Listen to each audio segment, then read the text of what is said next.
Morning, everyone. Welcome to the Leeds View for a slightly different news video than normal. Doing this live because this is the second time that I've tried to do this. And when I recorded it earlier on, because I haven't got my gear with me, the audio didn't work. So we're doing it live because I got to get out of here soon. Slightly different location today. Just wait for a night with the wife. We're back tonight over on the podcast, back at home to do the podcast tonight with the lads. You can check that out if you want to. I hope you can all hear me fine. The sound won't be as crisp. I don't have a microphone with me. So, but hello to everyone in the chat. I am going to try and get through this as quickly as possible. But just to let you know, we have got a 15% discount with OK jerseys for international shirts only international shirts this summer. So if you want to get that, it's JR15 in your checkout basket to get your hands on that. Also, by the way, just to get rid of a transfer story that is a Leeds adjacent as opposed to an out-and-out Leeds story, David Ornstein has tweeted this morning that Crescencio Somerville, it could be on his way to Manchester United. So if Cree wanted to burn all of the rest of his bridges at Leeds, that's the way to do it. So I don't believe Leeds have a sell-on clause, and I don't believe we have the international clause. They were all dismissed. So yeah, really, really interesting. And that looks like Chris Wood's New Zealand team looks kicked. Well, yeah, not a bad striker, Chris Woods. Yeah. Yeah, so we've got a bit of stuff to get stuck into. There is some Leeds stories that we're going to start off. And you got to bear with me as I try and do this moderately normally. I've got a couple of notes down here just to make sure that I keep everything on point. I don't normally use an auto cue anyway, but I tend to have a better setup than I have right now. But anyway, give you the detail. Last night, Leeds United were linked with a move for Union Berlin centre half Diogo Leite. Now, I've been told it's pronounced Leite. So I could be wrong on that. Someone will correct me. But according to Rudy Galetti, Leeds United are interested in the Union Berlin centre back.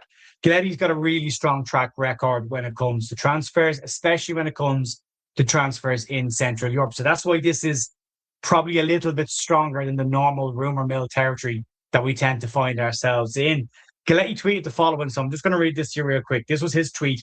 Besiktas and Leeds United are pushing hard to enter the race for Diogo Leite, alongside strong interest from PIF-backed Saudi club in the mix. As revealed, both sides are actively exploring a move for Portuguese centre-back as competition for his signature continues to grow. So why is this more important or more relevant than sticking him in the rumour mill and giving you the basics on that? Well, there's a lot of different aspects to this that seem to line up in a certain direction. And the first part of this is the source on this. Rudy Galetti, as I say, has got a very good track record when it comes to linking players. The second and the most important one of this is the different attributes of this player that line up with Leeds United's transfer strategy historically and what Leeds are looking for this summer. So Diogo Leite is 27 years of age. He's 6'2" in height.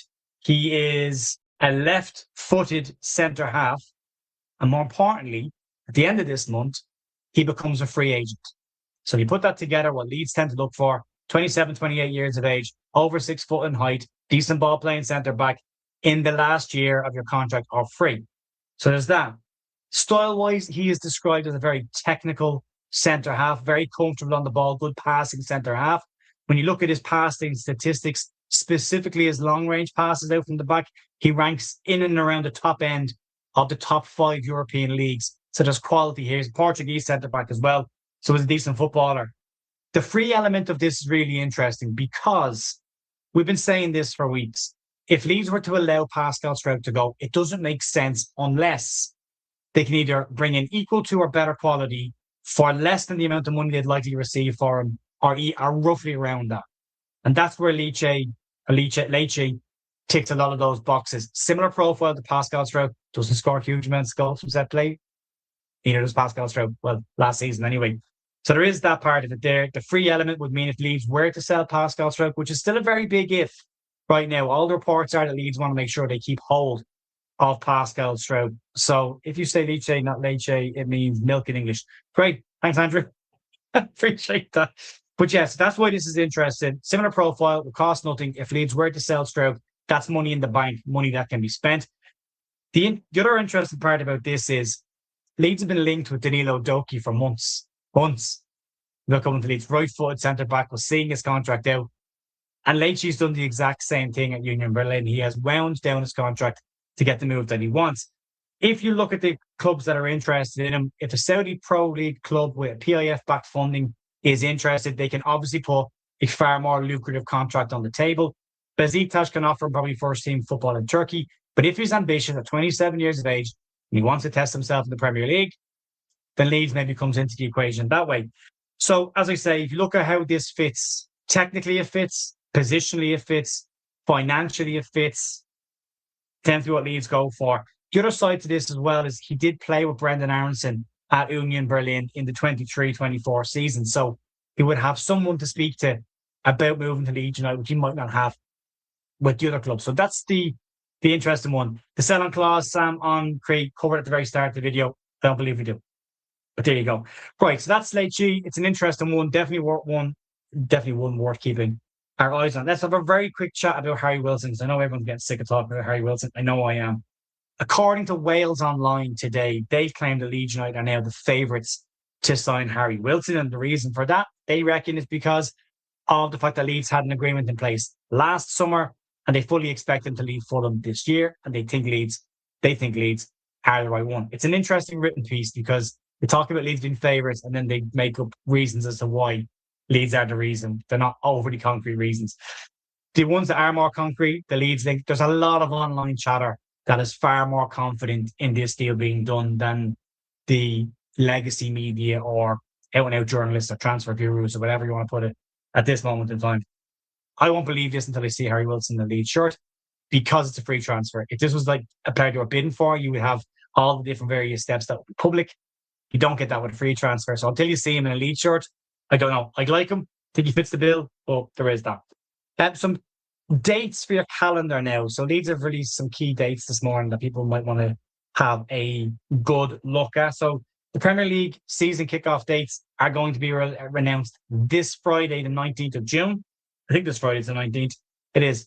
And they'll be announced at 10 a.m. So that's the provisional Premier League fixtures before the TV companies start getting involved and start driving this one all over the place. Also, the new season will kick off 1 week later than it did last year because of the World Cup. It will kick off the weekend of Saturday, the 22nd of August, and it is due to end the weekend around the 30th of May, 2027, with all games kicking off on the same day. There will be 33 weekends of football and 5 midweek games for every club. However, that already has a caveat beside it of subject to change. We know it will change, and we know why it will change. Leeds on TV. So expect more midweek games than that. And for those who don't know, transfer window is now open, stays open for 11 weeks, and will close on Tuesday, the 1st of September at 11 p.m. We will have our deadline day stream as per usual for the last hour or 2 hours of that to discuss it. Right, last thing to talk about before I get kicked out of my room here, and that is around Lucas Perri and Nick Pope. I wasn't going to touch this today, but it's everywhere now. So it's worth at least giving you the detail on it and then letting you decide. And as I have to keep explaining to certain people, none of these are my stories. We aggregate news. I give you the source. You decide if you believe it. So there's that. So Nick Pope and Lucas Perri, this one has come out this morning. It's picked up a lot of traction over the last couple of hours. At the weekend, Ipswich Town were the favourites and said to be the main club that were interested in bringing Nick Pope from Newcastle to Ipswich this summer. Okay?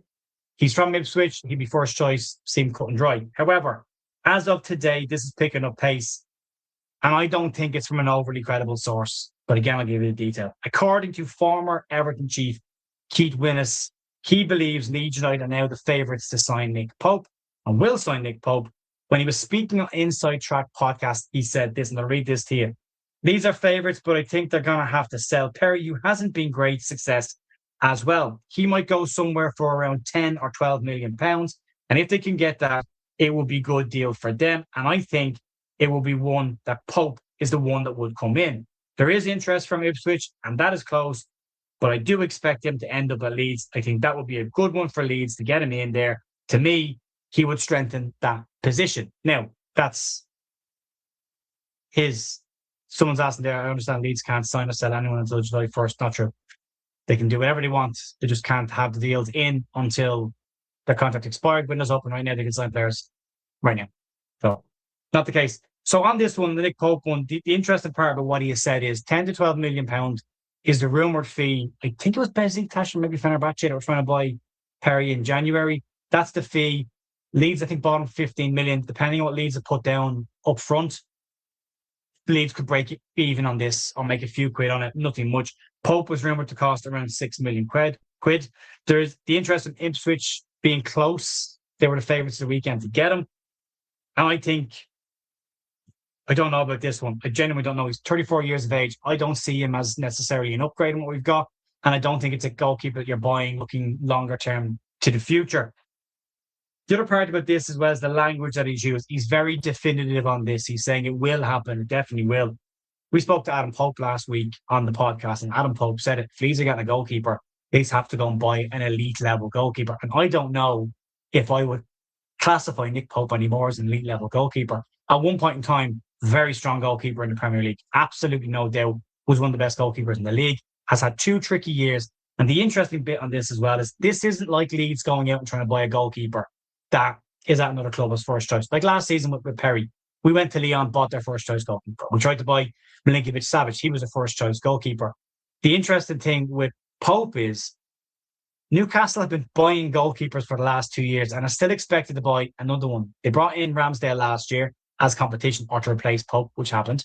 They brought another goalkeeper in already this summer, and they're expected to go for James Trafford. So they're actively buying a goalkeeper to improve their position. And Nick Pope is collateral damage and will have to leave the club. For me, if Leeds are buying an elite level goalkeeper, you're going after somebody's first choice keeper, which is what they did last season. Hasn't worked out. I like Lucas Perri. I still think Lucas Perri comes good. I think if Carl Darlow signs a contract at Leeds United, then I don't think Leeds will be in too much of a rush to change the goalkeeping situation. I don't think it's that much of a problem. Perri can fight for his position as number 1. If he can get the form that he had at Lyon, he's a very good goalkeeper.